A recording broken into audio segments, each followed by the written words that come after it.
keeping our astronauts fit and healthy in space is no easy task. Introducing a brand new way to exercise by MGX Technologies. Muscle atrophy right now is one of the most obvious and extreme effects of the microgravity environment that has the potential to really inhibit any long-term space travel. For instance, the Mars 1 colony participants are said to be unable to return to Earth due to these very effects.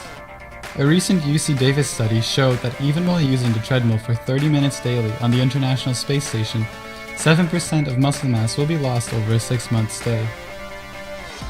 But more importantly, it took our Canadian hero Chris Hadfield more than 6 months to recover from his stay on the ISS, and this is really our main motivation.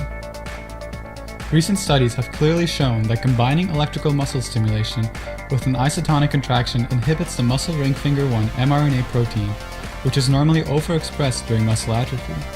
This points to the fact that providing stimulation during a concentric isotonic contraction is an effective way of preventing muscle atrophy.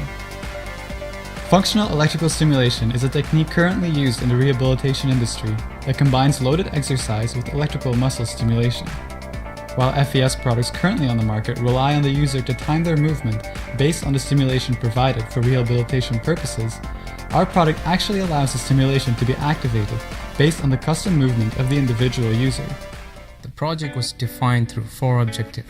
The first is to parse the raw data from the exercise motion. Next is to determine the appropriate stimulation technique through research and consultation. Then this stimulation technique must be implemented so that it adapts to individual exercise routines. And the final objective is to demonstrate the motion tracking and stimulation activation through visual evidence. We're using a 6 degree of freedom inertial measurement unit that collects 3-axis accelerometer and gyroscopic data. Since the IMU data is inherently extremely noisy, a custom phase peak filter was used in addition to a complementary and common filter. As recommended to us by our contacts at Toronto General Hospital, our product uses the QuadStar 2 NMES device to generate a controlled, maximum comfortable amplitude, 85 Hz biphasic square wave with a 400 microsecond pulse width and 1/2 duty cycle. All components are connected together through custom circuitry that interfaces the IMU, inertial measurement unit, electrical stimulation control circuit, user interface and LCD with the microprocessor. Finally, a custom case was designed in-house using Creo CAD modeling software and 3D printed using Replicator 2. Not only does it create an aesthetically pleasing way to integrate all prototype components, but it also adds a measure of safety for stimulation electrodes. Now let's take a look at the motion data. Here we can see the bicep curl exercise, and here are the corresponding IMU values.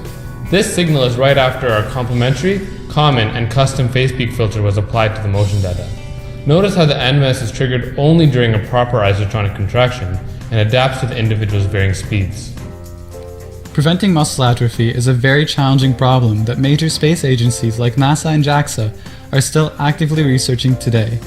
Because of our engineering background, we have limited experience in the medical field, which calls for a substantial amount of research and consultation to determine appropriate settings. Real-time IMU noise filtering and I2C protocol integration also pose significant challenges. Now that all our current objectives have been satisfied, we look forward to potentially generating the NMES signal internally and cut production costs by over $500. We are also looking at the ongoing NASA and JAXA hybrid training research study aboard the ISS for improvements that could eliminate the need for exercising devices to provide resistance. As a special highlight, we have been accepted to present at the 2nd Annual Space Conference in Orlando, Florida this coming June.